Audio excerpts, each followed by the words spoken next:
A todos, bienvenidos a la conferencia Auge y Colapso del Petroestado con el profesor José Ignacio Hernández, a quien agradecemos haber aceptado la invitación a participar con nosotros el día de hoy, en el marco del ciclo de conferencias del diplomado del programa de formación para gerentes de petróleo y gas. Les recordamos que la conferencia contempla la participación del ponente y al final abrimos un espacio para responder. Aló.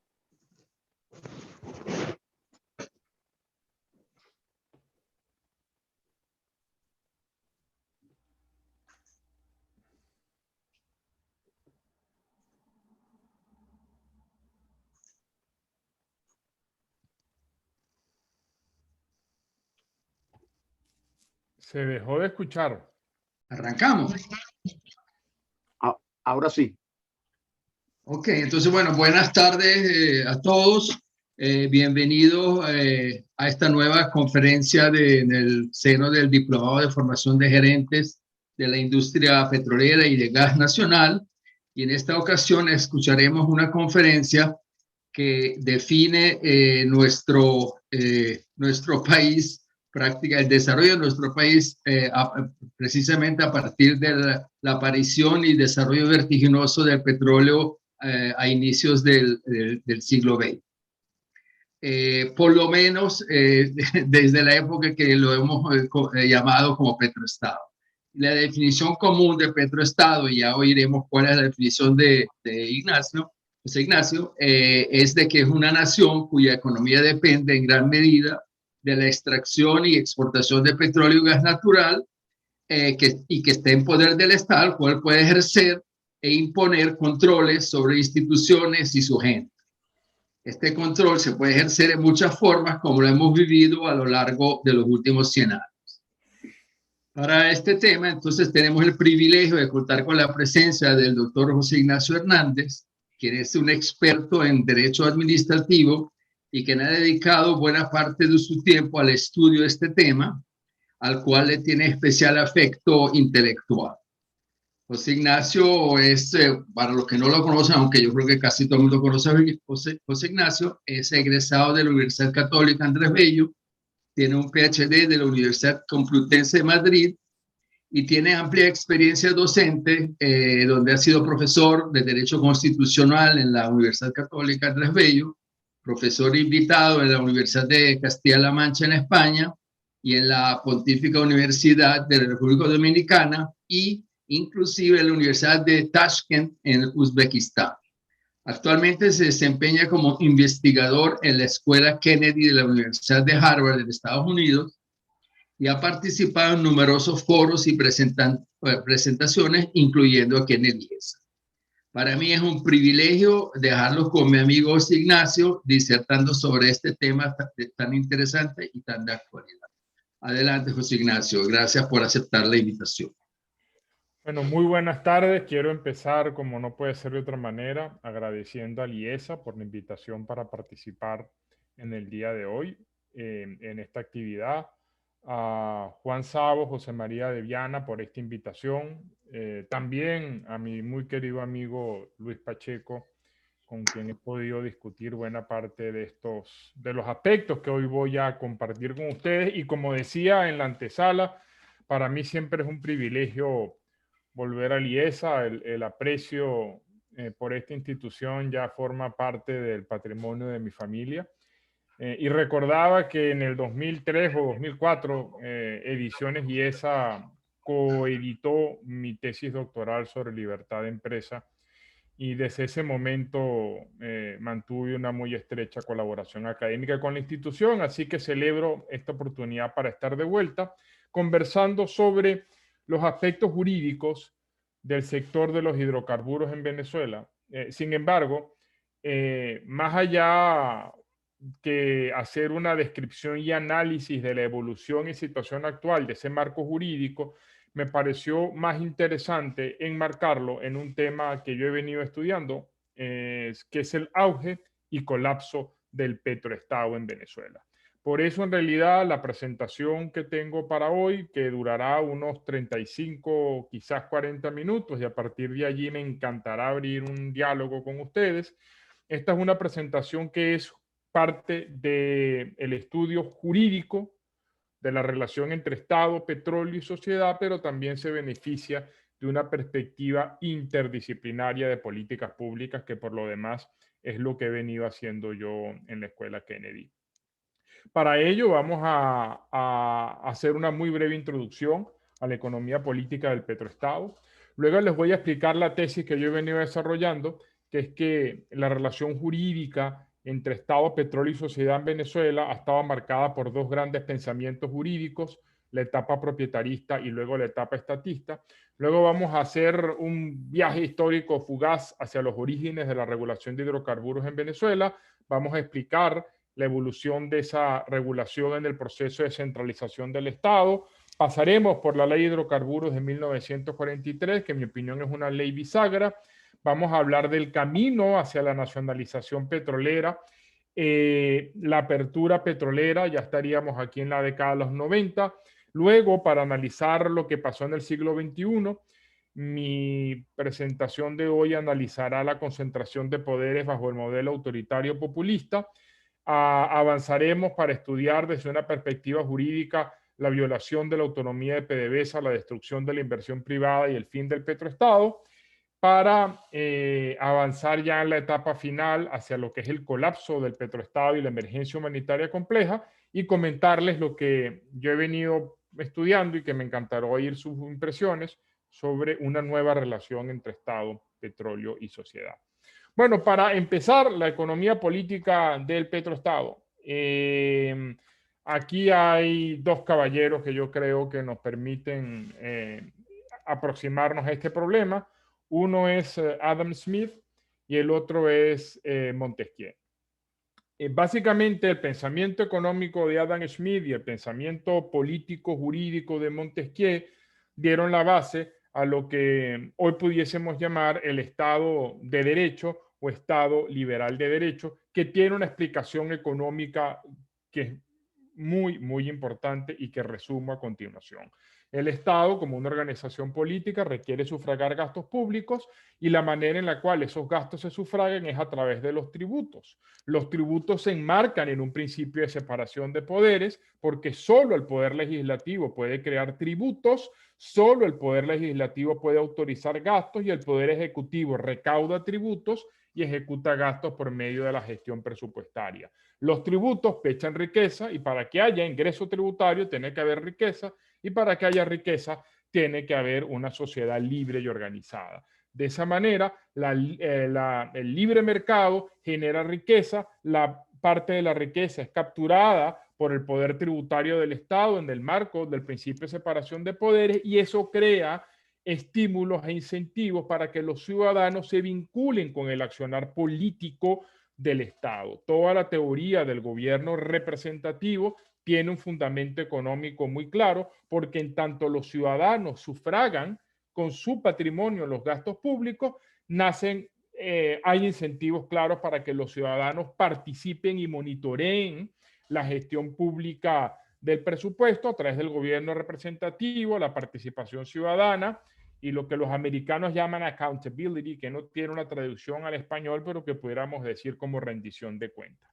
Tan importantes son estos principios económicos que a 1.8 millas de donde yo estoy en este momento sucedió un evento conocido como el Boston Tea Party, que fue una reacción en contra de los tributos impuestos por el Parlamento británico en las colonias, a pesar de que los habitantes de las colonias no votaban ni tenían representantes en el Parlamento. Y los habitantes de la colonia, muy especialmente en Massachusetts y particularmente aquí en Boston, señalaron que no puede haber tributo sin representación, y que como los habitantes de las colonias británicas no tenían representantes en el Parlamento, era ilegítimo crear tributos para sufragar gastos públicos. Los historiadores americanos sostienen, y no les falta razón, que la guerra de la independencia fue ante todo y sobre todo una disputa constitucional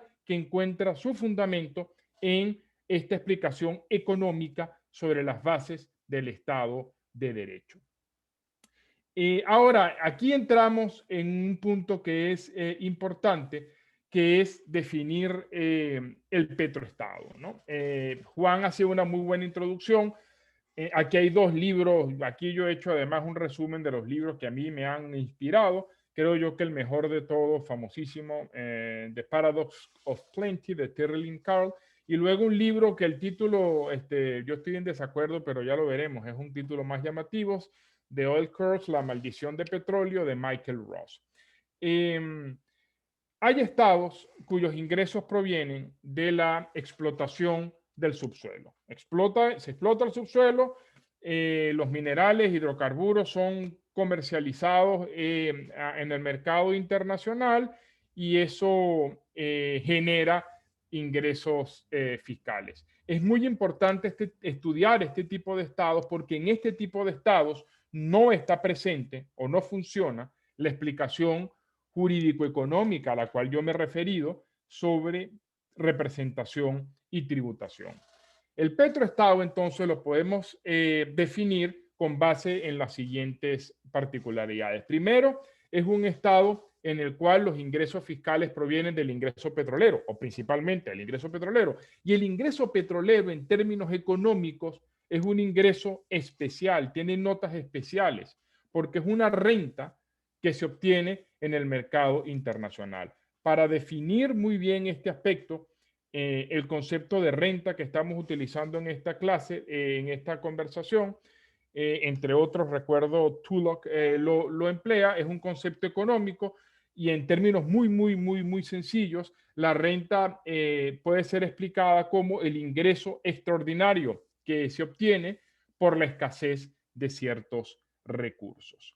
En este caso se dice que el ingreso petrolero es una renta porque el precio del petróleo en el mercado internacional es muy superior a los costos de producción. Hay un ingreso extraordinario que no tiene su razón de ser en un esfuerzo productivo, sino en razones de escasez. Esa renta se comercializa en el mercado internacional y de ahí deriva una serie de consideraciones económicas que ustedes ya habrán estudiado y en las cuales creo que por los momentos no es necesario ahondar en detalle. Cuando el ingreso fiscal proviene principalmente de la renta petrolera, el Estado es económicamente independiente. ¿Por qué? Porque el Estado ya no necesita del poder tributario sobre la riqueza que crea la sociedad libre y organizada para sufragar los gastos, con lo cual se desnaturaliza el principio según el cual no hay tributación sin representación, porque es que en realidad en un petroestado hay ingreso fiscal sin representación. La dependencia del ingreso, sin depender del ingreso tributario, se generan incentivos para concentrar funciones en el poder ejecutivo y esa concentración de funciones debilita el principio de separación de poderes y debilita el Estado de Derecho, básicamente porque el poder ejecutivo pasa a ser o pasa a tener un poder extraordinario muy superior al resto de poderes porque el poder ejecutivo captura y distribuye la renta. Hay una frase célebre que se dice que por alguna razón Dios decidió colocar petróleo en naciones con pobre desarrollo y pobres democracias. Y entonces aquí viene la tesis de la maldición de los recursos. En realidad no existe una maldición de los recursos. Lo que existe son inadecuados arreglos institucionales sobre cómo regular la relación entre petróleo, Estado y sociedad. Y la tesis de la cual yo parto es que el petroestado así definido es incompatible con el Estado de Derecho. Y para poder comprender el proceso de declive del Estado de Derecho en Venezuela, que no comenzó, por cierto, en 1999, en mi opinión, un concepto clave que tiene que postularse y entenderse es el petroestado. Por ello, yo he venido señalando que la única manera de construir en Venezuela un auténtico Estado de Derecho es desmontando los arreglos institucionales del petroestado y sobre ello vamos a hablar a lo largo de este curso. Ahora, ¿cuál ha sido la relación entre Estado, petróleo y sociedad en Venezuela? Hay dos grandes periodos que yo he estudiado, la etapa propietarista y la etapa estatista. En la etapa propietarista, el Estado actuaba como propietario del subsuelo y la relación con el petróleo era una relación civil de propiedad. El Estado era dueño de unos bienes que están allí, permite el uso de esos bienes por terceros y cobra una suerte de alquiler por el uso de esos bienes. Ese alquiler se llama regalía, que la regalía no es un tributo en términos jurídicos estrictos, sino es la contraprestación que corresponde al Estado por el uso de bienes en su propiedad, en este caso del subsuelo. Durante la etapa propietarista, la relación Estado, sociedad, petróleo se basó principalmente en el derecho civil y en la concepción de que el petróleo no era más que un bien cuyos derechos de propiedad podían ser cedidos por acuerdos civiles a terceros mediante concesión.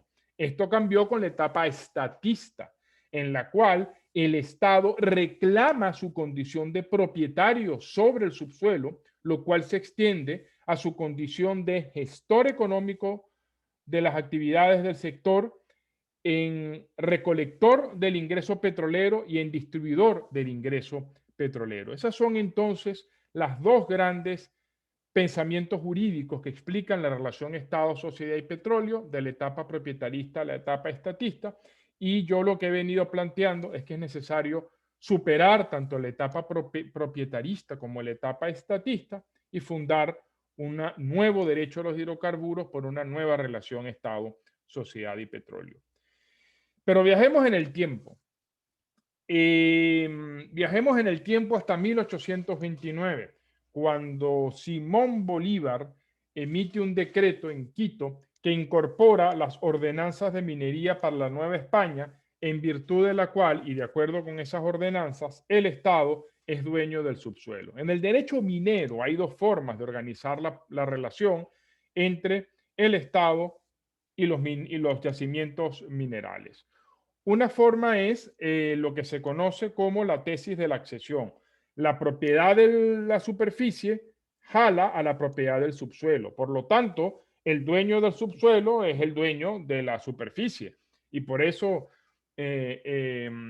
aquella imagen que yo recuerdo cuando niño de ciertos dibujos animados de que alguien encontraba petróleo en el patio de su casa y se hacía multimillonario. Bueno, porque si usted es dueño de la casa y debajo de su casa hay petróleo, pues usted pasará a ser una empresa petrolera. La otra forma de organizar eso es separar la propiedad del subsuelo de la propiedad del suelo.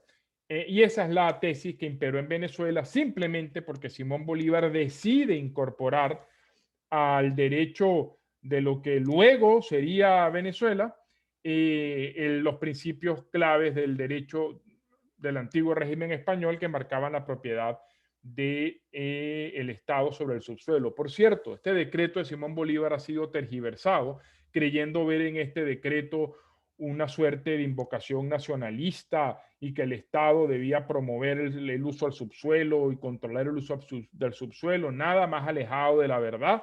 Basta leer el decreto de Simón Bolívar para comprobar cómo, si bien el Estado era dueño del subsuelo, la idea era promover la libre empresa y el aprovechamiento racional de los recursos, con lo cual, en realidad, el decreto de 1829 lo que dio lugar fue al origen de la tesis propietarista. El Estado ciertamente es dueño del subsuelo, pero esa propiedad no deriva ningún derecho. Eso es lo que nosotros los abogados llamamos nuda propiedad. ¿Qué es una nuda propiedad? Yo soy propietario de este termo de agua, pero yo no ejerzo ningún derecho de uso, goce y disposición. El Estado, de acuerdo con el decreto de 1829 y el derecho español, era dueño del subsuelo, pero no iba a explotar el subsuelo directamente. Simplemente otorgaba derechos al subsuelo por medio de concesiones. Y ese fue el sistema que se imperó, que se adoptó en el primer Código de Minas dictado en Venezuela en 1854, y es precisamente bajo este arreglo jurídico civilista de derecho civil del Código de Minas que inicia la explotación de hidrocarburos en Venezuela. Y aquí el caso que desde el punto de vista jurídico es apasionante. Yo de hecho tengo dentro de mis libros inacabados un libro en el que analizo jurídicamente este aspecto y por razones de tiempo no me puedo detener aquí, pero es el caso de la célebre concesión que dio lugar a la explotación de asfalto por la New York and Bermúdez Company. Cuando comienza la industria petrolera en Venezuela, y aquí se ha puesto como fecha 1914, y es una fecha al fin que alguien decidió establecer allí, esa explotación, esa industria petrolera no tenía un derecho de los hidrocarburos propios. Por eso es que yo he señalado que en Venezuela primero nace la industria de los hidrocarburos y luego es que nace el derecho de los hidrocarburos. La industria de los hidrocarburos nace sobre la base del Código de Mina, este principio civilista, que se caracterizaba por otorgar grandes extensiones de territorio en concesiones mineras bajo el Código de Mina, que luego pasaron a ser de hidrocarburos. Y esa es la explicación de la llamada danza de las concesiones. Y aquí hay, bajo una perspectiva histórica, dos versiones que se han dado. Rómulo Betancourt, en Venezuela, Política y Petróleo, cuestionó la extensión de grandes porciones del territorio venezolano en concesiones durante la dictadura de Juan Vicente Gómez, mientras que Pedro Manuel Arcaya explicaba que no otra cosa podía hacerse porque los códigos de mina en vigor permitían y alentaban este tipo de políticas para permitir y fomentar la libre empresa. Ahora, decíamos que la industria de los hidrocarburos nace en 1914. Ya para ese momento, la presidencia de Venezuela era ocupada en los hechos por Juan Vicente Gómez. En 1899, con la llegada de Cipriano Castro y su compadre Juan Vicente Gómez, a quien podemos ver en esta foto, comienza un proceso de centralización del Estado y, como el historiador Inés Quintero ha señalado, el ocaso del estirpe de los caudillos. En términos jurídicos, a partir de 1899 y particularmente con la llegada de Gómez al poder, comienza un proceso de centralización del Estado, a tal punto que muchos han sostenido, y yo concluyo y comparto esa conclusión, la dictadura de Gómez, se le debe a la dictadura de Gómez la fundación o la creación del Estado moderno venezolano. En términos comparados, eso no es para nada sorprendente si recordamos cómo, por ejemplo, los estados en Europa, como ha estudiado entre otros Tilly, nacen al amparo de dictaduras. De esa manera, en 1899, luego con más fuerza a partir de 1907 con Gómez, comienza un proceso de centralización del Estado e inevitablemente ese proceso de centralización del Estado tuvo que ver con la naciente industria petrolera, que es el tema de este libro, cuya foto lamentablemente no sale muy bien aquí, de Macbeth, sobre la relación entre Gómez y la industria petrolera. Y aquí hay un personaje clave para entender esto, que es Gumersindo Torres.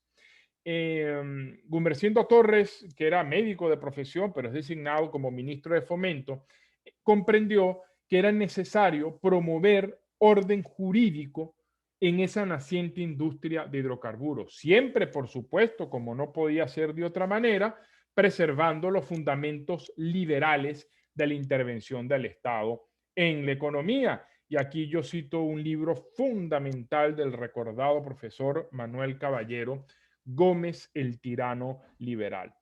Ese proceso de centralización del Estado, que es apasionante, llevó a crear una administración pública, llegó a que el Estado se comenzara a relacionar con los ciudadanos en sus aspectos del día a día.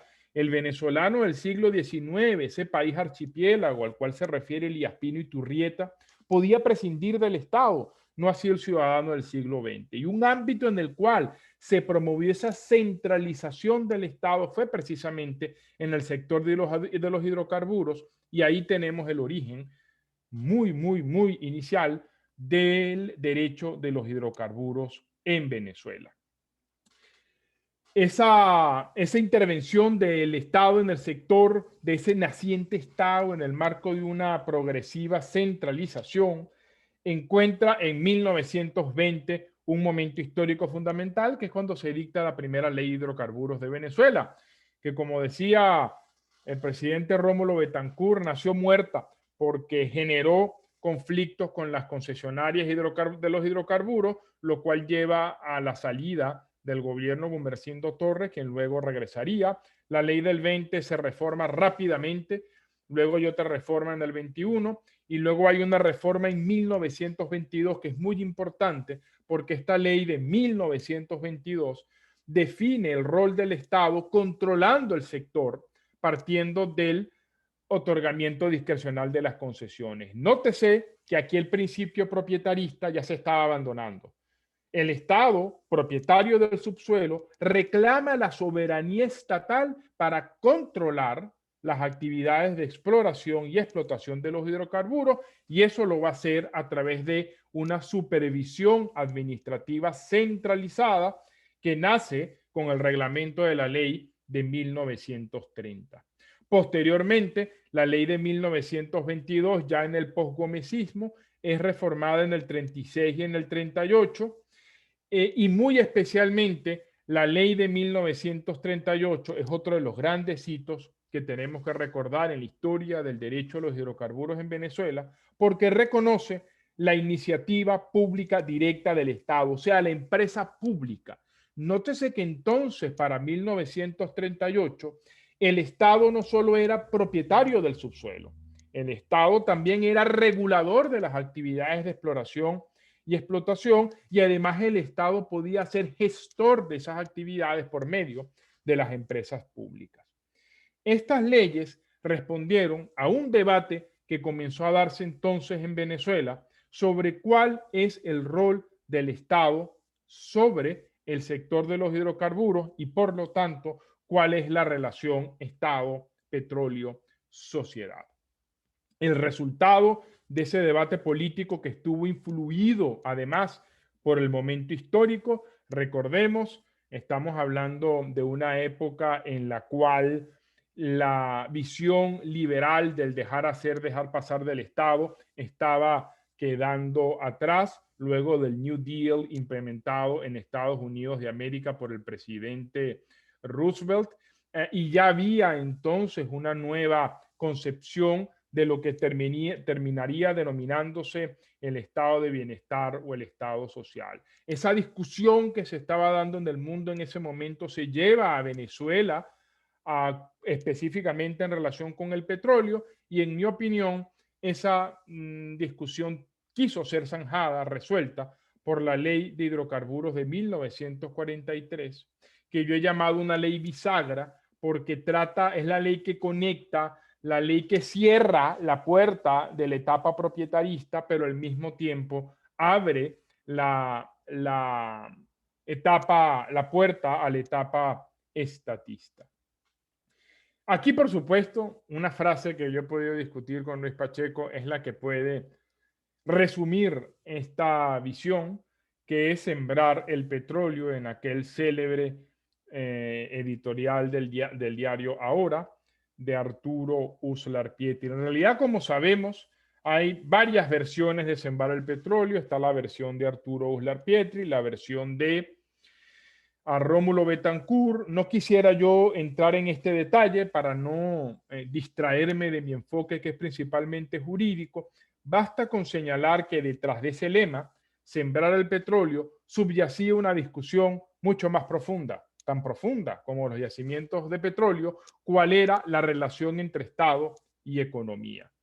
Hasta avanzada la década de los 30, imperó en Venezuela una concepción liberal en la cual la única función del Estado en la economía era garantizar el orden público para promover el libre mercado. El Estado no intervenía directamente en actividades económicas y tampoco regulaba, salvo razones extremas de salubridad pública, el ejercicio de actividades económicas. Ese principio liberal se resquebraja durante la dictadura de Juan Vicente Gómez. En mi opinión, no por aspectos ideológicos, es muy útil leer en este sentido el libro Pedro Manuel Arcaya, Venezuela y su régimen, de 1935, se quiebra el Estado liberal por un asunto meramente fiscal.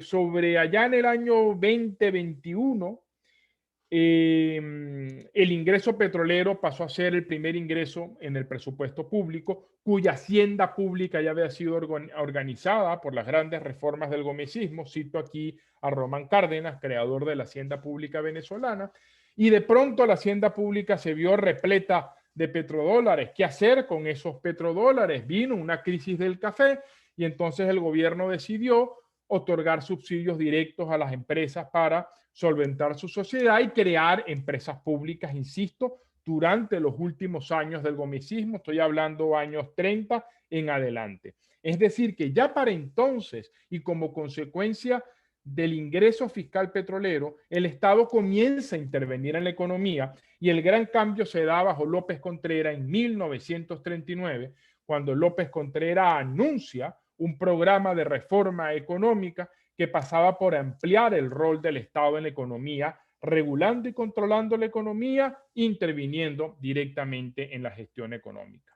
Como no podía ser de otra manera, este debate en torno al rol del Estado en la economía se llevó al petróleo y tras la frase sembrar el petróleo, como yo decía, lo que subyacía era esta propensión, esta corriente de ampliar las funciones del Estado en la economía y en concreto sobre el sector petrolero. No solo regulando la industria petrolera, no solo eventualmente gestionando actividades de petróleo, sino en especial ampliando la participación económica del Estado sobre la renta petrolera, capturando la renta petrolera. Por lo tanto, la idea o bajo economía política que subyacía tras esta frase, sembrar el petróleo, insisto, más allá de las diferencias importantes entre las versiones de Betancourt y de Ullar Pietri, subyacía esta idea según la cual el Estado tenía que ampliar su participación en la renta petrolera para distribuir esa renta petrolera y así promover el desarrollo. Nótese que esta idea marcó el quiebre con los fundamentos republicanos tradicionales del Estado de Derecho, porque a lo sumo lo que podía hacer el Estado bajo esos fundamentos republicanos es redistribuir la renta. ¿Por qué se habla de redistribuir la renta?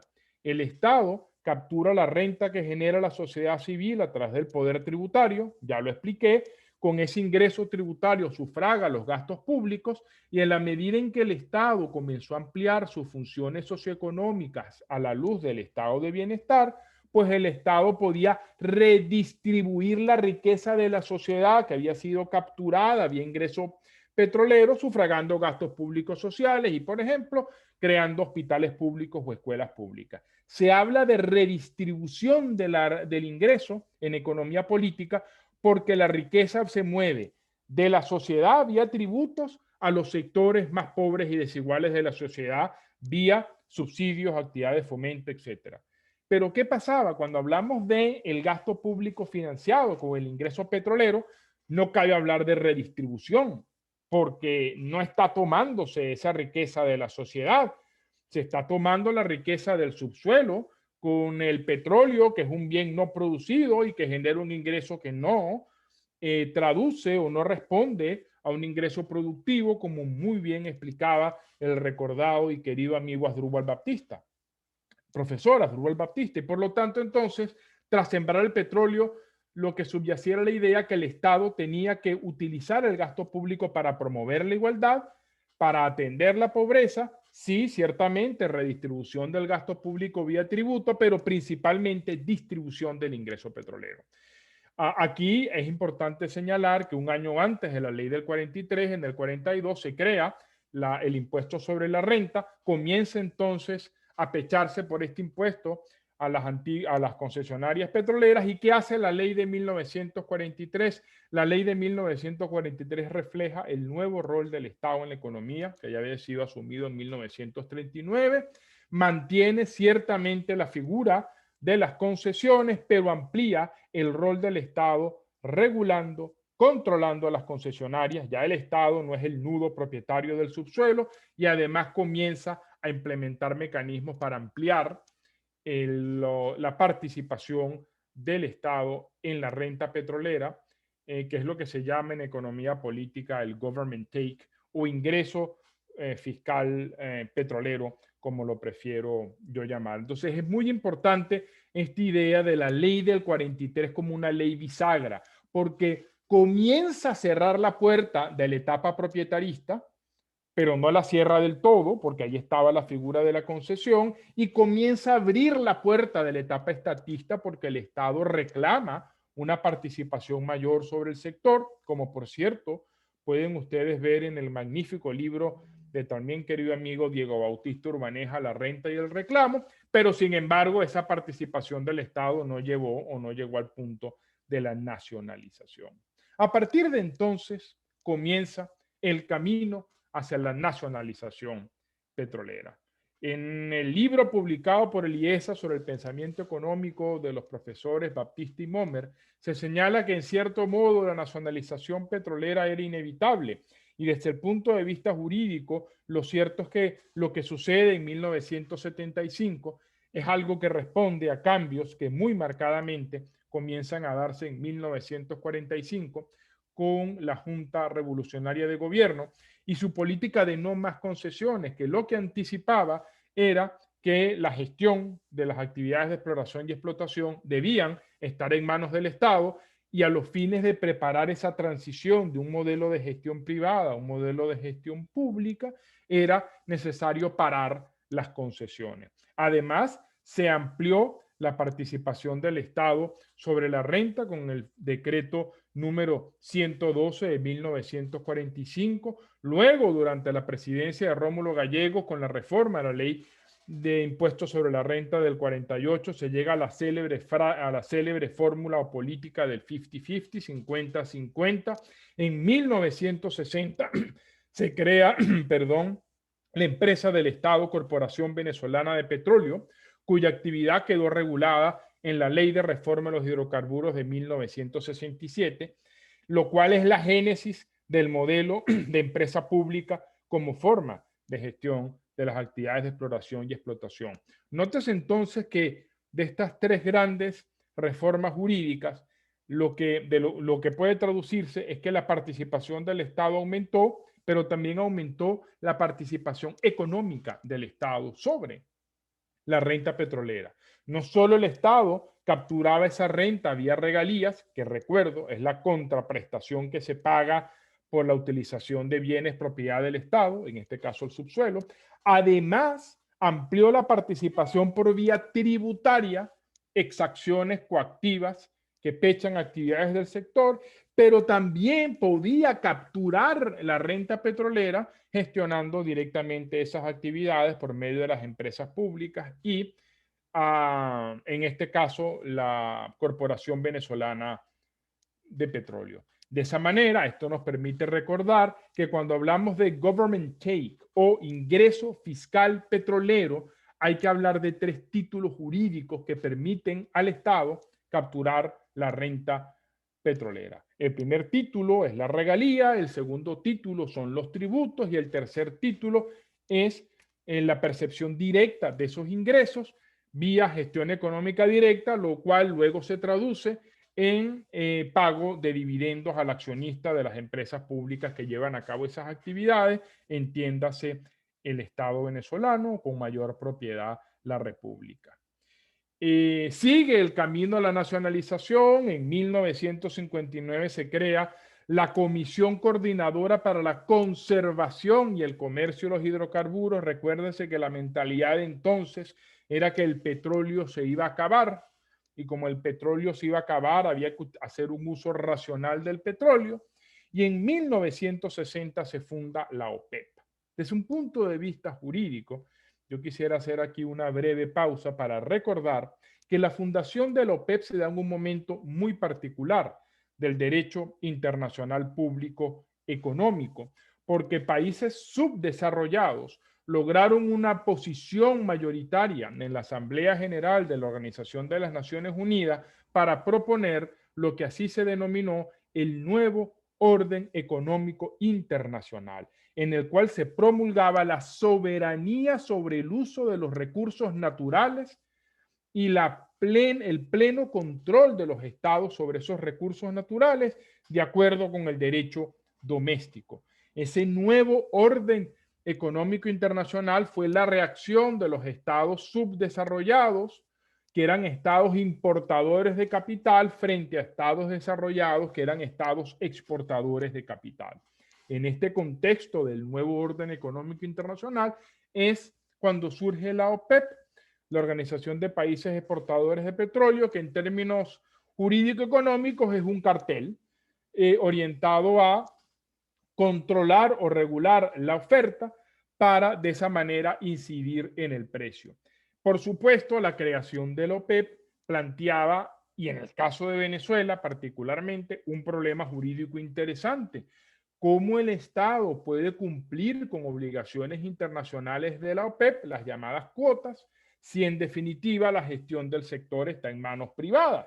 Porque la libertad de empresa supone el derecho a explorar y producir hidrocarburos libremente. Si el Estado imponía cuotas de producción a las empresas privadas concesionarias, ello en suma era una restricción a derechos económicos privados. Con lo cual, si bien por supuesto la creación de la OPEP no condicionó la nacionalización de los hidrocarburos, pero lo cierto, como se refleja en un libro sobre las nacionalizaciones de Novoa Monreal, lo cierto es que la creación de la OPEP y la tesis en el derecho internacional económico del nuevo orden económico internacional ya anunciaba que los estados subdesarrollados, Venezuela, iba a reclamar la soberanía plena sobre los hidrocarburos. Y ya la década de los 70, este modelo económico de una concepción estatista del desarrollo llevó a dictar las primeras leyes de nacionalización en 1971, la ley que reserva al Estado el gas natural y, en mi opinión, una ley supremamente importante, la ley de reversión de 1971. Voy a hacer aquí un paréntesis teórico. ¿Qué es la reversión? La concesión, como se le entendía hasta ese momento en Venezuela, era un contrato civil por el cual el Estado cedía derechos de uso sobre el subsuelo por un tiempo determinado. El concesionario, por supuesto, para poder explorar y explotar hidrocarburos, tenía que hacer inversiones en capital. Y ese capital se traducía en bienes anejos afines a la concesión. La concesión, por definición, es un contrato a tiempo determinado.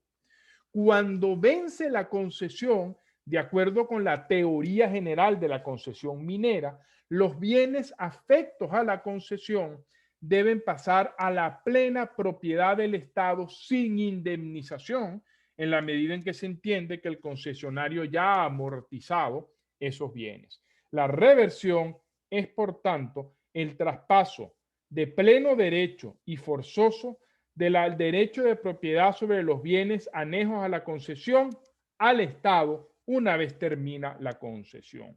Una de las grandes batallas judiciales que se dio en Venezuela era entre la pretensión del Estado de invocar la cláusula de reversión en las concesiones de hidrocarburos y las empresas de hidrocarburos que se oponían a esa pretensión.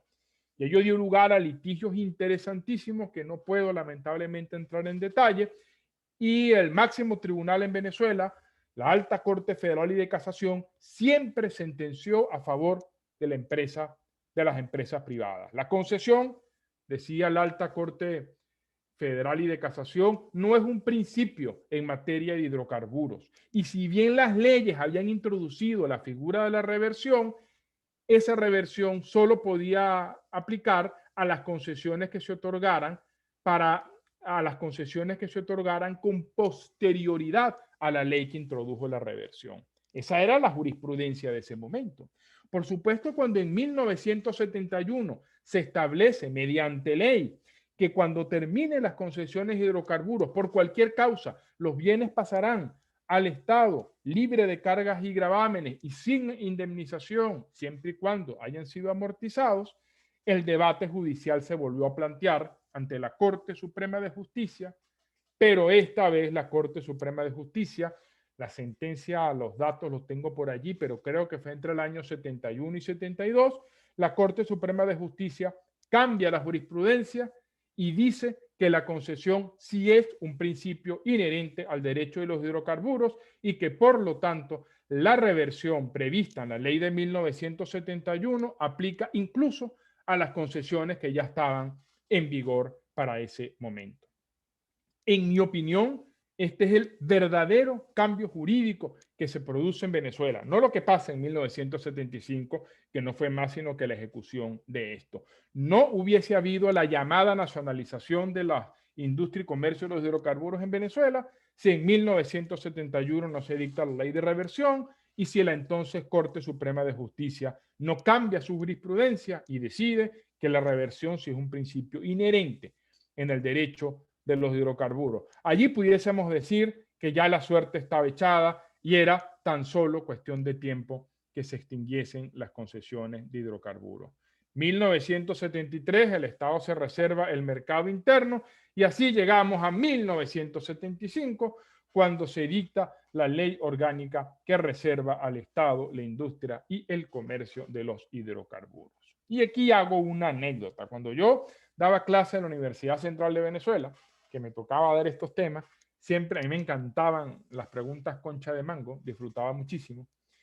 No es que era un mal profesor, pero creo que las conchas de mango estimulan el método socrático. Siempre ha sido una pregunta: ¿cuándo se nacionalizó los hidrocarburos en Venezuela? Y todo el mundo decía 1975. Respuesta errada. ¿Por qué? Porque en 1975, desde un punto de vista jurídico, en Venezuela no operó una nacionalización. Esto es parte de estas narrativas que nos hemos creado los venezolanos, de estos grandes mitos sobre el petróleo, y entonces se habla de nacionalización, pero en realidad en 1975 no hubo nacionalización. ¿Qué es la nacionalización en términos jurídicos? La nacionalización es consecuencia de dos políticas públicas. Uno, el Estado se reserva para sí una actividad. Dos, expropia las empresas privadas que conducen esa actividad. Cuando en derecho comparado se habla de nacionalización, siempre es reserva más expropiación. Pero ¿qué pasó con la ley de 1975? La ley de 1975 solo hizo una cosa y una cosa nada más. Declaró que a partir del 1 de enero de 1976 quedarían extinguidas todas las concesiones de hidrocarburos otorgadas a la fecha. Punto. Nada más.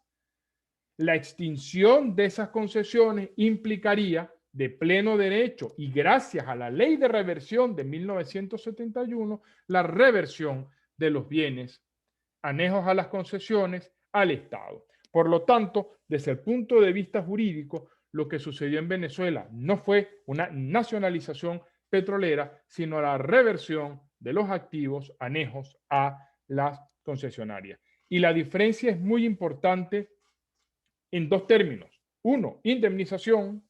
Dos, la forma en la cual opera la reversión y la forma en la cual opera la nacionalización. En la reversión, lo usual no es que simplemente el concesionario le traspasa la propiedad y se desentiende de ello. Hay una etapa transitoria en la cual el antiguo concesionario sigue participando en la gestión de los activos mientras el Estado decide qué hacer con los activos o aprende a gestionar los activos.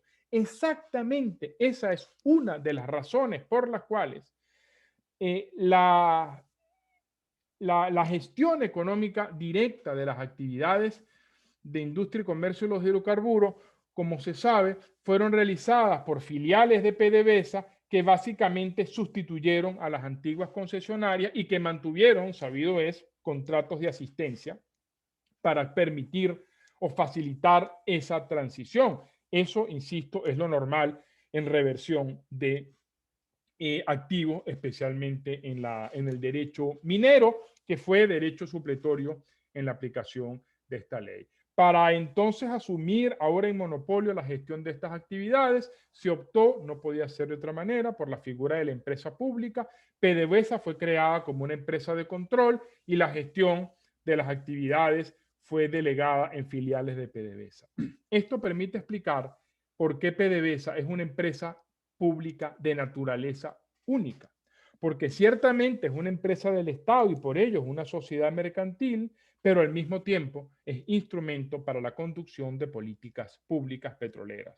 A todo evento, la ley del 75 permitió que la inversión privada pudiese participar en el sector a través de contratos públicos, los llamados convenios operativos y convenios de asociación, que por cierto, el único punto debatido por el entonces Congreso fue este artículo 5. La nacionalización, la así llamada nacionalización petrolera, tuvo un respaldo político unánime en las fuerzas de entonces en Venezuela. Bueno, ahora el Estado ya no solo regulaba, ya no solo tributaba, ahora el Estado gestionaba el monopolio, lo cual hizo que el Estado capturase la práctica totalidad de la renta petrolera, y en ese momento es que se consolida los arreglos institucionales que hicieron que Venezuela fuese un petroestado, es decir, un estado en el cual el poder ejecutivo concentra poderes que debilitan el principio de separación de poderes, porque el poder ejecutivo tiene a su cargo la gestión de actividades de hidrocarburos, la captura de ingresos de la renta petrolera, que constituye la principal fuente de ingresos fiscales y la práctica totalidad de fuentes de divisas de exportación, y asume la distribución de ese ingreso petrolero, y eso hace, como dice Sterling Clark, que cuando hay booms petroleros, hay políticas públicas cíclicas de expansión del gasto público, y esa es, resumidas cuentas, la historia del quinto plan de la nación y de esta idea de la gran Venezuela y del está barato, dame dos. Todo esto, insisto, era incompatible con el Estado de Derecho porque inevitablemente se concentraron funciones en el Poder Ejecutivo. No es de extrañar que en el marco de este boom petrolero y formación del petroestado, el Poder Ejecutivo amplió, por ejemplo, funciones legislativas con leyes habilitantes y decretos de excepción. La garantía formal de la libertad de empresa se suspende en 1961 y sigue suspendida hasta 1989. Llegamos entonces a uno de los grandes cambios en el derecho hidrocarburo, la apertura petrolera. Hay toda una consideración de políticas económicas aquí, pero ya por razones de tiempo que se ha ido agotando, prefiero no entrar en detalle. Desde el punto de vista jurídico, lo que interesa aclarar es que la apertura petrolera no modificó los fundamentos del petroestado ni modificó el derecho de los hidrocarburos. La apertura petrolera fue tan solo la aplicación del artículo 5 de la ley mediante convenios operativos y convenios de asociación estratégica que permitían a la inversión privada participar en la exploración y explotación de los hidrocarburos bajo el control del Estado. La principal razón de la apertura petrolera, como es sabido, fue fiscal, no fue de cambio de la mentalidad del petroestado, era necesario ampliar, promover fuentes de inversión de gastos de capital, el Estado no podía asumir esos gastos, esa inversión, la inversión tenía que provenir de mano privada, pues entonces se abrió el sector en el marco de la ley. Sin embargo, la idea de una apertura, tengo que reconocerlo, era contraria a la ley orgánica que reserva la industria del comercio de los hidrocarburos, porque esa ley no permite una apertura. La idea de los convenios operativos y convenios de asociación era algo muy puntual, pero no una apertura del sector a la inversión privada. Otra posible alternativa que ha podido implementarse era reformar la ley, reducir el ámbito de la reserva y otorgar un adecuado marco institucional para la inversión privada. Razones políticas impidieron avanzar en esa vía y ahí se generaron tensiones que terminaron siendo resueltas algunos años después. Y llegamos ya entonces a la parte final de mi presentación, que coincide con el fin del petroestado. Distintas razones en las cuales no puedo detenerme llevaron a que para 1999 Venezuela acumulase los efectos de una crisis económica prolongada y de una crisis política prolongada. Como se ha venido estudiando a nivel comparado, entre otros, autores como Acemoglu y Robinson y Francis Fukuyama, crisis económicas y políticas tienden a aumentar la desconfianza del ciudadano frente al gobierno y tienden a aumentar las posibilidades de que el sistema electoral permita la elección de lo que hoy día se conoce como líderes autoritarios populistas. Es decir,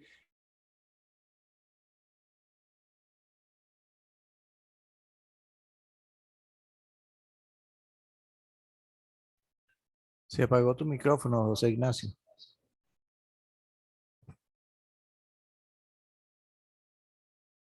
Eso fue lo que pasó, gracias, decía, eso fue lo que pasó en 1999, cuando es electo Hugo Chávez, que hoy día puede ser considerado como un líder autoritario populista.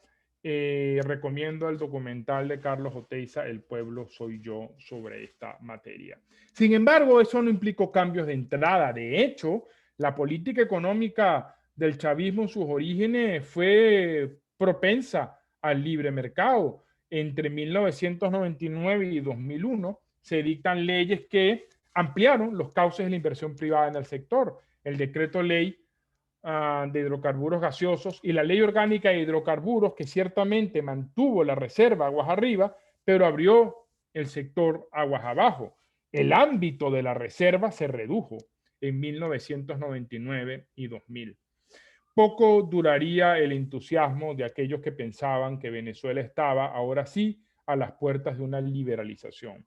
Lo cierto es que en el plan de quien entonces ocupaba la presidencia, estaba concentrar poderes y cualquier poder autónomo era, por lo tanto, una barrera a vencer y inevitablemente en un petroestado la primera barrera a vencer era la autonomía de PDVSA. Por lo tanto, comienzan medidas autoritarias populistas para violar la autonomía de PDVSA. Eso da pie al paro petrolero y la respuesta política fue la total aniquilación de la autonomía de Petróleos de Venezuela, que había sido creada como una empresa del Estado, instrumento de políticas públicas petroleras, pero con autonomía para la realización de sus actividades. Y este es el resumen muy apretado de cómo se violó la autonomía de PDVSA. PDVSA, por ejemplo, promovió modelos de integración internacional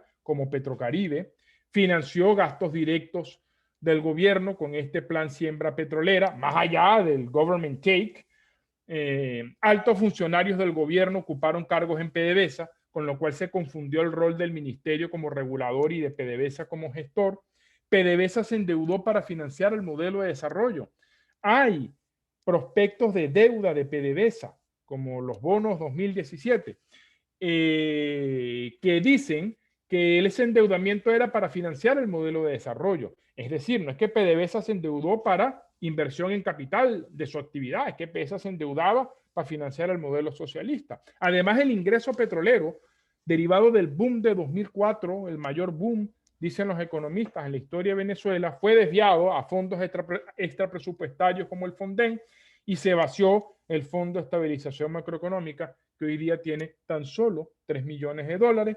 PDVSA asumió además obligaciones comerciales impuestas por el gobierno y en definitiva PDVSA se convirtió simplemente en un instrumento para promover el modelo socialista. Además, las políticas de expropiación que en la economía habían destruido los mecanismos de mercado se llevan también al sector de hidrocarburos con la expropiación de los derechos contractuales derivados de la apertura petrolera, la expropiación de empresas que prestaban servicios conexos, comienzan a ampliarse las reservas, como por ejemplo la reserva en el mercado interno, y todo ello ha derivado en un cúmulo de litigios internacionales en contra de PDVSA que dificultan notablemente la continuidad operativa de esa empresa. La destrucción de la autonomía de PDVSA y las políticas de expropiaciones inevitablemente mermaron su capacidad de producción. Al mismo tiempo, el sobreendeudamiento de PDVSA afectaba notablemente su flujo de caja, sobre todo porque, ya lo expliqué, ese endeudamiento no se vinculaba a la inversión en gastos de capital de la industria. De hecho, como revelan los datos, el endeudamiento de PDVSA crecía al mismo tiempo que su producción colapsaba. Como el Estado de Derecho estaba ya notablemente fracturado, empezaron a surgir vicios como la corrupción, que penetró a PDVSA, empleada, según declaraciones del Departamento de Justicia de Estados Unidos, como instrumento criminal, y ya lo decía, las demandas contra PDVSA comenzaron a aumentar. Breve paréntesis en este gráfico.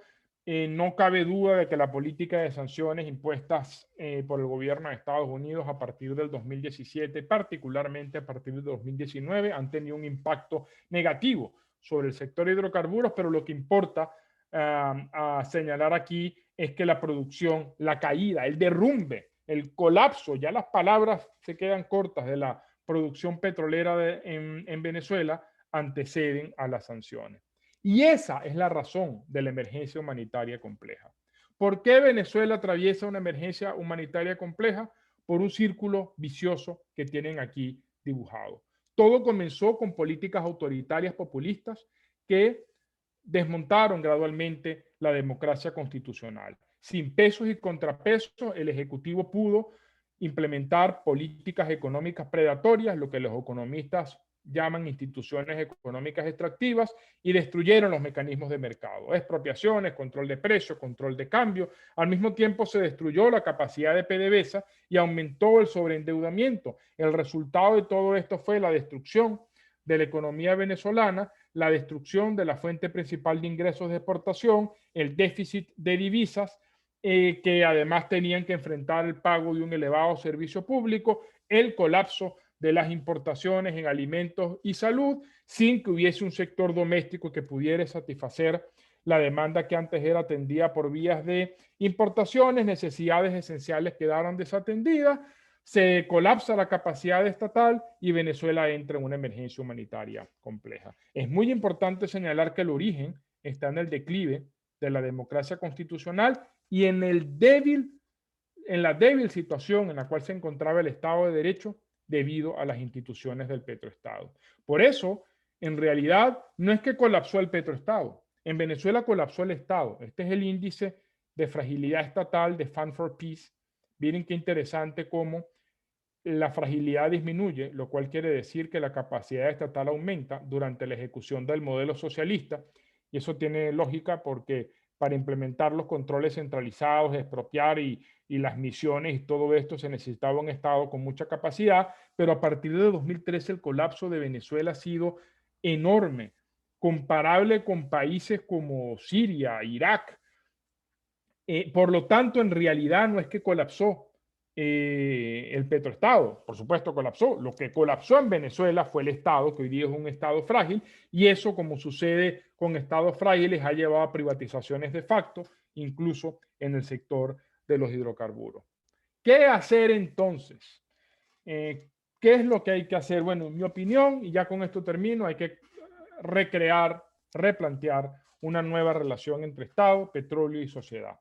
No es cuestión aquí de volver a la etapa estatista, tampoco es cuestión aquí de volver a la etapa proprietarista. Creo que es necesario fomentar y crear una nueva relación que no puede partir de los arreglos institucionales del petroestado. No hay ninguna maldición de los recursos, insisto. Lo que existe son malas instituciones y en concreto las instituciones del petroestado, que recuerdo son 3. Monopolio sobre las actividades, captura en monopolio del ingreso petrolero y distribución prácticamente que discrecional de ese ingreso petrolero. En épocas de boom y en la industria, en la economía, mercado internacional de los petróleos, los booms son comunes. En boom petrolero, estos 3 arreglos inevitablemente van a conducir a regímenes o a medidas autoritarias. ¿Cómo revertir esto? Lo primero que tenemos que desmontar es la discrecionalidad en la captura del ingreso petrolero por el Poder Ejecutivo, y eso se logra, de acuerdo con economía política, con reglas fiscales, en concreto un fondo soberano de inversión o fondo petrolero. En Venezuela es necesario crear un fondo soberano que atienda las razones por las cuales fracasó el Fondo de Estabilización Macroeconómica y que inmunice el ingreso petrolero de la discrecionalidad inherente a la gestión del presupuesto público. La segunda institución que hay que desmontar es el monopolio público de la gestión. Es necesario reconocer los mecanismos de mercado en las actividades de exploración y explotación de hidrocarburos, por supuesto también aguas abajo. Hay que fomentar títulos de libertad de empresa y propiedad privada de la inversión privada. Eso no quiere decir que se vaya a eliminar PDVSA, lo cual no se puede hacer por disposición constitucional, dejando a un lado que, en mi opinión, PDVSA como sociedad mercantil es irrecuperable, pero lo cierto es que tiene que haber una coexistencia entre empresas públicas y privadas, y el rol del Estado tiene que llevarse de un Estado gestor a un Estado regulador. Hoy día, el derecho administrativo económico permite entender que para controlar una actividad no hay que ser dueño del capital. Las potestades de intervención, de regulación, permiten establecer debidos controles. Resumen: inmunizar ingresos petroleros, fondos, eliminar el monopolio en la gestión, abrir cauces a la inversión privada. No basta parches. Aquí no se trata de una reforma. Yo soy de los que cree que no es que voy a inventar esto. En Venezuela hace falta un nuevo derecho de los hidrocarburos, porque es algo distinto al derecho que nació de los códigos de minas, es algo distinto al derecho que nació de la ley de 1975, que deje atrás la etapa estatista y que permite entonces reconfigurar la relación Estado, petróleo y sociedad. Esto es lo que yo tenía para hoy. Creo que me extendí un poco más de la cuenta. Para los abogados resulta absolutamente difícil hablar poco por aquello que cobramos por hora, lo cual no es el caso de hoy, dicho sea de paso. Así que quedo más que dispuesto a las conversaciones, preguntas, comentarios e inquietudes que ustedes quieran tener. Muchísimas gracias. Muchísimas gracias. José Ignacio. Vamos a dejar a María Estela que vea el chat a ver las preguntas que han formulado. Muy excelente presentación. Gracias, Juan. Muchísimas gracias, profesor José Ignacio. Vamos a leer las preguntas que ya están apareciendo en el chat. La primera la formula Anthony Prince, estudiante del diplomado, y dice: muchas gracias, profesor. ¿Qué información maneja sobre la nueva ley de hidrocarburos que está en ejecución en la Asamblea Nacional Chavista? Segunda pregunta de él mismo: por otro lado, sabemos que la industria petrolera nacional requiere de inversiones privadas. ¿Usted considera que debemos cambiar la ley de hidrocarburos actual? ¿Es suficiente o reformarla es suficiente? Y la tercera pregunta del mismo, que tiene también relación con las anteriores, dice que las leyes son cíclicas. ¿Llegamos a la apertura petrolera de nuevo? Muy buena pregunta. Muy buena pregunta. Bueno, comenzando por la primera, tengo que decir, en la privacidad que da este evento público, que sí, leí la ley de hidrocarburos que está discutiendo la ilegítima Asamblea Nacional instalada este año, o una de sus versiones, y en realidad es una versión bastante parecida, no de tan buena estirpe, que el proyecto de nueva ley de hidrocarburos que se llegó a trabajar en el seno de la legítima Asamblea Nacional entre 2018 y 2019. Lo cual, por cierto, nos dice que hoy día parece haber un consenso sobre la necesidad de abrir el sector de la inversión privada. Eso es bueno y es malo. Y aquí paso a responder a las otras dos preguntas. Es bueno porque obviamente pareciera que ya hay un consenso hacia una nueva mentalidad de la relación Estado, petróleo y sociedad. Pero es malo porque hay que evitar que cualquier reforma que se haga sea hija de las circunstancias. Como la recuperación del sector, de acuerdo con el magnífico plan en el que ha trabajado Juan Sabo, Luis Pacheco y otros expertos, requiere masivas inversiones en capital que el frágil Estado no puede atender, pues hay que promover inversión privada y por eso vamos a abrir el sector de la inversión privada. Esa es una narrativa que a mí no me gusta, porque tiene el gran riesgo de que el día de mañana, cuando haya otro boom, cuando el Estado ahora sí tenga capacidad financiera, diga: ¿sabes qué? Ya no necesito a la inversión privada, porque yo puedo financiar el sector y por lo tanto le doy una patada a la inversión privada. Como los ingresos petroleros son cíclicos, hay un trabajo magnífico de esto. Las expropiaciones también son cíclicas, ¿no? Todas estas expropiaciones que hizo Chávez, por supuesto, tenían una motivación ahí supuestamente ideológica, pero él lo que estaba intentando era capturar la renta en el marco del mayor boom petrolero. Entonces, yo creo que no, aquí no podemos, los venezolanos no podemos haber transitado por esta tragedia. Todavía nos quedan algunas cuotas mensuales que pagar de esa tragedia para ir a una reforma accidental de la ley solo porque necesitamos inversión privada. Yo creo, insisto, que lo que se requiere en Venezuela es un nuevo derecho de los hidrocarburos, no es reformar tal y cual artículo de la ley orgánica de hidrocarburos, no es una nueva ley que solo responda a promover la inversión privada, es que la relación Estado, sociedad, petróleo tiene que cambiar para comprender que lo importante no es que Venezuela tenga, como se nos dice así siempre, las mayores riquezas petroleras del mundo. Lo que importa es que Venezuela tenga, citando a Adam Smith, la mayor riqueza que reside en el derecho y capacidad de la sociedad civil de producir, de emprender y de satisfacer sus propias necesidades. Eso requiere un Estado de Derecho y el Estado de Derecho es incompatible con el petroestado y por lo tanto el nuevo derecho de los hidrocarburos en Venezuela, que se tiene que traducir en una nueva ley de hidrocarburos, tiene que desmontar los arreglos institucionales del petroestado, porque allí está el riesgo. Una reforma puntual que deje a las instituciones del petroestado subyacente el día de mañana al primer boom petrolero que tenemos, va a dar pie a una reversión, como ya sucedió con la apertura petrolera, y los venezolanos no podemos darnos el lujo de tropezar dos veces con la misma piedra. Gracias, profesor. La próxima pregunta la formula el profesor Freddy Huerque y dice, ¿cómo se compara la legislación de Estados Unidos sobre petróleo con la de Venezuela? Bueno, eso es interesantísimo, empezando porque el régimen de propiedad del subsuelo es distinto y avanzando por el hecho de que en Estados Unidos no hay todavía o no había un derecho de los hidrocarburos como lo conocemos, porque hasta hace no mucho la industria de los hidrocarburos no era mayormente importante. Eso ha venido cambiando y cuando uno lee los debates jurídicos que se están dando en Estados Unidos sobre el derecho de los hidrocarburos, es curioso porque me recuerda a los debates de la Venezuela de Gumersindo Torres. Es decir, en Estados Unidos hay industria de los hidrocarburos y no hay en sentido estricto un derecho de los hidrocarburos, ni hay nada parecido como le conocemos nosotros a un petroestado, y hay toda una discusión en este momento sobre qué hacer, cómo organizar el rol Estado, petróleo y sociedad en Estados Unidos, de nuevo, proponiéndose en algunas tendencias ampliar la intervención del Estado sobre la gestión y captura del ingreso petrolero, con una nota además muy importante, muy marcada actualmente,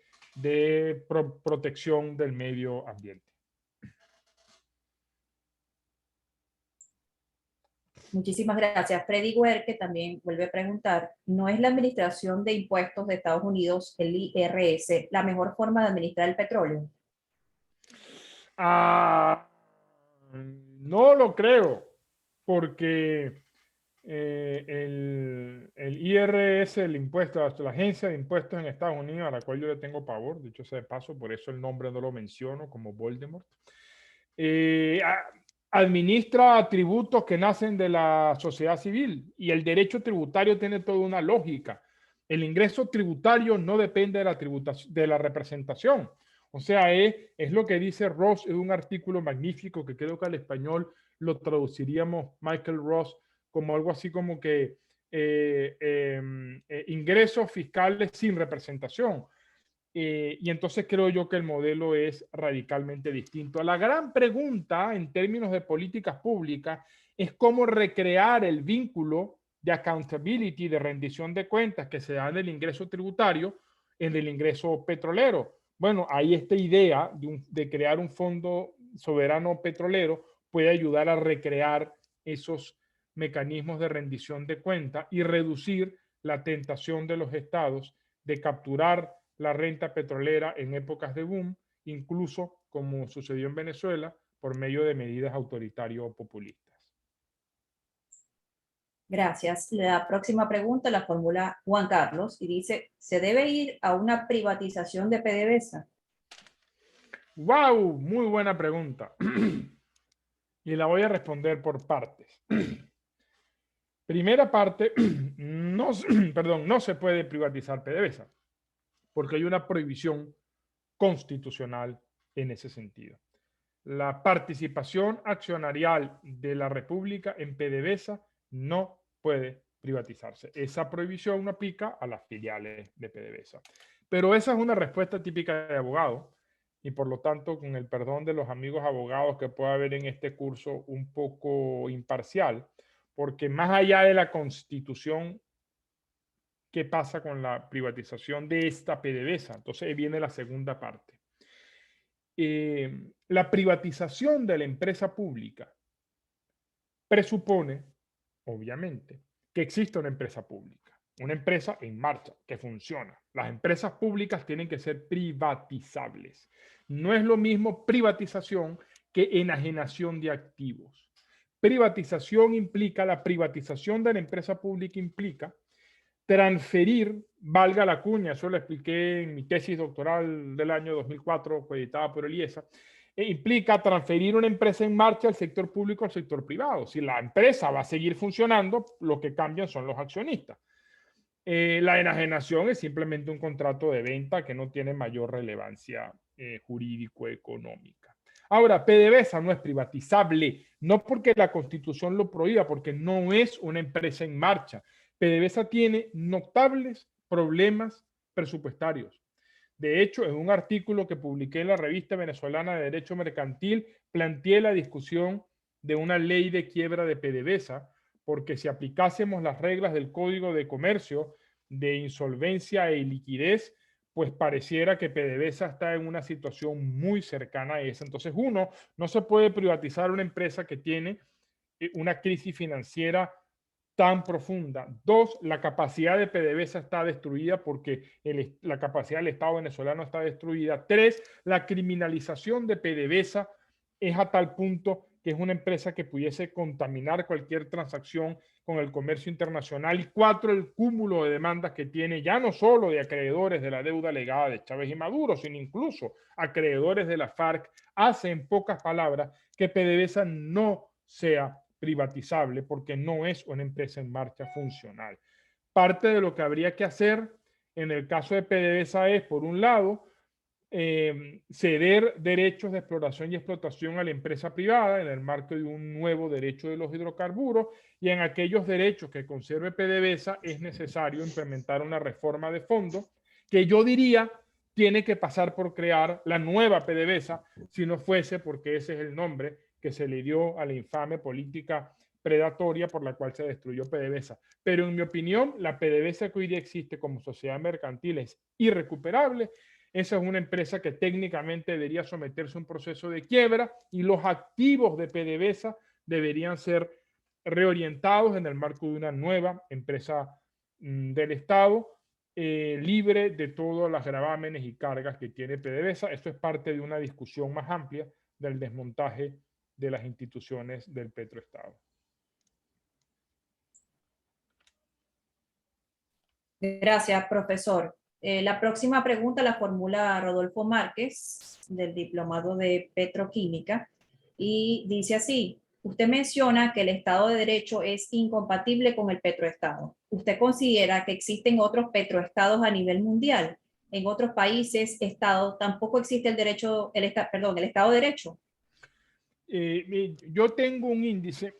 Algo que yo he aprendido en la escuela Kennedy es a hablar con evidencia. Como dicen los economistas, una opinión sin evidencia es una sola opinión. Entonces yo hice un cuadro que lo iba a poner en la lámina, pasa que ya estaba muy larga, que es comparo el índice de Estado de Derecho, que mide la calidad del Estado de Derecho, con los petroestados. Y luego, la tercera columna, corrijo, déjame volver a empezar. Estado de Derecho con los países exportadores de petróleo, que no necesariamente son petroestados, y la tercera columna divido esos países exportadores de petróleo entre aquellos que tienen las instituciones del petroestado, de nuevo, el Poder Ejecutivo gestiona en monopolio, captura y distribuye, y aquellos estados que tienen otra configuración. Y la evidencia habla por sí mismo.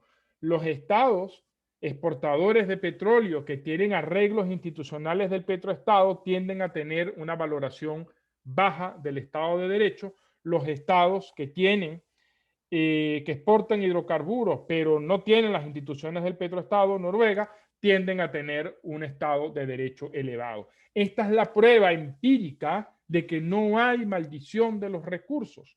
Si Venezuela elimina el monopolio en la gestión, crea un fondo petrolero que funcione e inmunice los ingresos petroleros con reglas fiscales que se cumplan, y por lo tanto le quite al Poder Ejecutivo la discrecionalidad de distribuir el ingreso petrolero, Venezuela dejará de ser un petroestado, aunque siga siendo un país exportador de petróleo, y eventualmente, ya lo quisiéramos, la industria petrolera logre aportar ingresos fiscales y dinamizar la economía. No podemos confundir una economía dependiente del petróleo, que es un hecho casi que de la naturaleza, con el petroestado, que no es un hecho. Como dice Terry Linkard, el petroestado es consecuencia de decisiones políticas, que así como se dictaron, pueden cambiarse. Una economía puede ser dependiente de los hidrocarburos y a pesar de ello su estado puede tener arreglos institucionales distintos al petroestado, que son los únicos arreglos que son compatibles con el Estado de Derecho. Gracias, profesor. Continuamos ya. Están llegando más preguntas, pero en aras de aprovechar el tiempo vamos a hacer esta última. De la fórmula Delis Guillén dice, es decir, que el colapso del modelo económico rentístico definido por Asdrúbal Batista es por el debilitamiento de las instituciones del Estado y no por la desaparición del provento en cuestión, detención de la producción. Excelente pregunta, excelente pregunta. Excelente pregunta. No es que ya no hay, o sea, el tema es el siguiente. Fíjense bien, porque es que la narrativa aquí lo es todo, porque como dice el profesor Ricardo Hausmann, hay que entender la naturaleza del problema.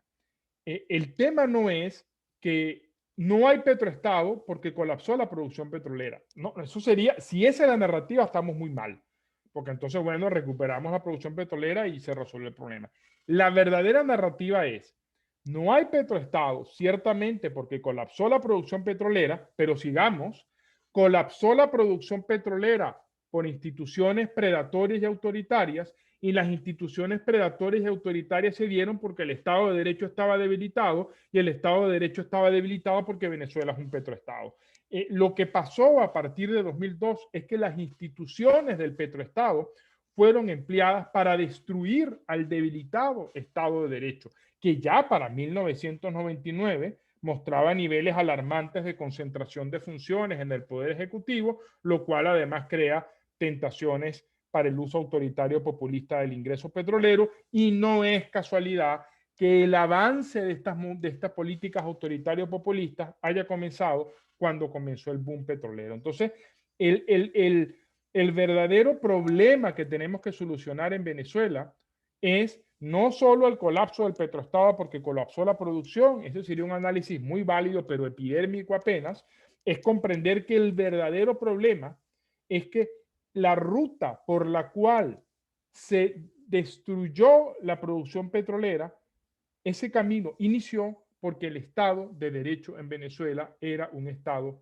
debilitado, porque Venezuela es un petroestado, y de acuerdo con la teoría que expliqué y la evidencia empírica a la cual hice referencia, en las instituciones del Estado, del petroestado, son incompatibles con el Estado de Derecho, y en la práctica los estados exportadores que se organizan como petroestado tienden a tener estados de derecho débiles, y estados de derechos débiles elevan la probabilidad de implementar políticas económicas predatorias, tal y como sucedió entre nosotros. Excelente, muchísimas gracias, profesor. Tenemos unos minutos más y vamos a leer otra pregunta que aparece acá, a cargo de Juan Urich. Y dice, según su exposición, si bien le entiendo, una solución para lograr un Estado liberal de derecho no solo se requerirá blindar la renta mediante un fondo de estabilización macroeconómico, sino también que nuestro desarrollo deba convertirnos en un país exportador de capitales, producto en parte del factor multiplicador de la economía que pueda generar ese fondo de estabilización, además del ordenamiento jurídico que fomente el sistema de libre empresa. Excelente. Yo tan solo haría una acotación que yo, o sea, no, Estado de Derecho no es exactamente igual a Estado liberal de derecho, ¿no? Sí, porque hoy día lo que existe en Venezuela es un Estado social de derecho, es decir, Estado de Derecho, separación de poderes, economía de mercado, pero el Estado tiene obligaciones que cumplir para promover el desarrollo inclusivo. Más allá de esa pequeña acotación, lo que la pregunta formula me parece a mí supremamente acertado.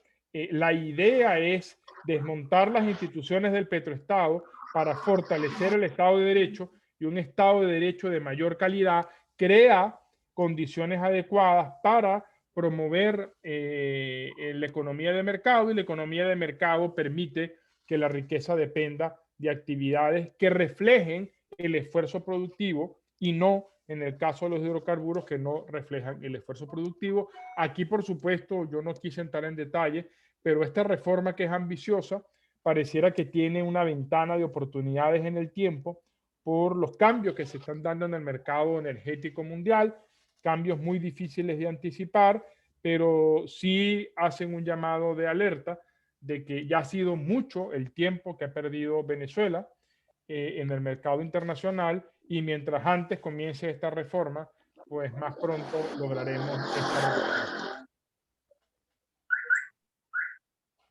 Excelente, muchísimas gracias por toda su exposición. Bueno, tenemos unos comentarios de felicitaciones en el chat que se los vamos a hacer llegar.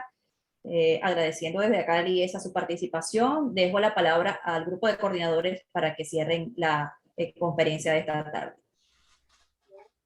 Luis, que cedo el honor de cerrar la sesión con Ignacio. Qué amable. No pongo la cámara porque estoy en la calle, que es el mejor lugar para oír una presentación de José Ignacio. Porque yo cada vez que hablo con él siempre está en su bicicleta en algún lugar de Cambridge, Massachusetts. José Ignacio, primero que todo, nuestro agradecimiento. La verdad que paseaste por la historia legal sobre el petróleo. Aprendí cosas nuevas. Espero que nuestros alumnos hayan aprendido igual. Me mataste la mitad de mi clase, pero bueno, esa es la ley de la vida. Eso pasa. Sí, de nuevo, muchas gracias. Espero que en el camino tú seas parte de la reconstrucción necesaria y posible que Venezuela necesita. Gracias. Muchísimas gracias. Yo también te quiero dar las gracias. Solamente antes de cerrar, quería mencionar que hay gente de diversos ámbitos presentes. Está Evanán Romero, está Carlos Sánchez, Luis Soler, una serie de petroleros. Entonces, bueno, muchas gracias por su presencia, y Ignacio, nuevamente muy agradecido por tu ponencia. Muchísimas gracias de nuevo por la invitación, y nos mantenemos en contacto. Gracias, profesor. Feliz tarde para todos. Muchísimos saludos.